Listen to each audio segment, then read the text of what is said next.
شور کوٹ میں gang rape کا معاملہ، رقیہ بی بی کو ملزمان اسلحے کی نوک پر بار بار زیادتی کا نشانہ بناتے رہے۔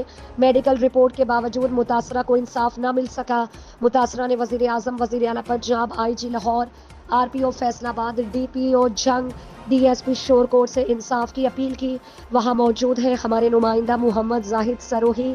جی بتائیے گا محمد زاہد سروہی، کیا معاملہ پیش آیا ہے؟ جی C1 نیوز کے ساتھ میں ہوں محمد زاہد سروہی، اور میرے ساتھ اس وقت متاثرہ رقیہ بی بی موجود ہے، جس کا کہنا ہے کہ میرے ساتھ گینگ ریپ ہوا ہے۔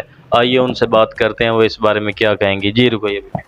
السلام علیکم، میں رقیہ ککی 9 شور کوٹ کی رہنے والی ہوں۔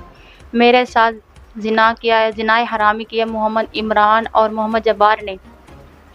تیسرا بندہ نامعلوم ہے۔ بائک پہ تھے 2 بندے، میرے عمران اور جبار چھلانگ لگا کر دیوار سے اندر آ گئے، میرے ساتھ زنا کیا، اور 1 گھنٹہ تقریباً انہوں نے میرے ساتھ کیا، اس کے باوجود وہ چلے گئے۔ ان کے پاس کوئی اسلحہ تھا؟ جو بندے زنا حرام کاری کرنے کے لیے آئے، انہوں نے کس طرح آپ پہ 2 بندوں نے آپ کو کس طرح آپ کو ڈرایا، یا کس طرح آپ کو کہاں پہ آپ کو لے گئے، کیا کیا انہوں نے؟ ان کے پاس کوئی اسلحہ تھا؟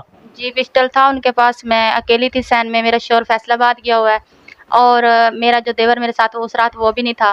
مجھے اکیلا دیکھ کر وہ آ گئے، انہوں نے میرے ساتھ پورا 1 گھنٹہ زنا حرامی کی، اس کے بعد وہ چلے گئے۔ اس کے بعد آپ نے کیا کیا؟ اس کے بعد آپ نے قانونی کارروائی کوئی کی ان پہ؟ جی بالکل کی، کورٹ آرڈر سے میں نے میڈیکل کرایا۔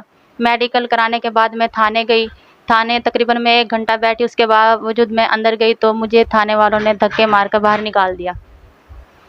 اب آپ کیا چاہتی ہیں؟ اب آپ کو کیا، تھانے والوں نے آپ کو دھکے مار کے نکال دیا، اب آپ کس سے استدعا کریں گی؟ کیا کہنا چاہتی ہیں؟ حکام بالا سے کیا کہنا؟ PDPO سے یہی گزارش ہے، میں غریب ہوں، مجھے انصاف چاہیے۔ میرے ملزمات ویسے اندر نہیں ہوئے، وہ پکڑے نہیں گئے، وہ پکڑے جائیں، مجھے انصاف چاہیے قانونی۔ RPO سے، وزیر اعلیٰ سے میری گزارش ہے کہ مجھے انصاف دیا جائے، اور میرا جو ملزم ہے وہ گرفتار کیا جائے۔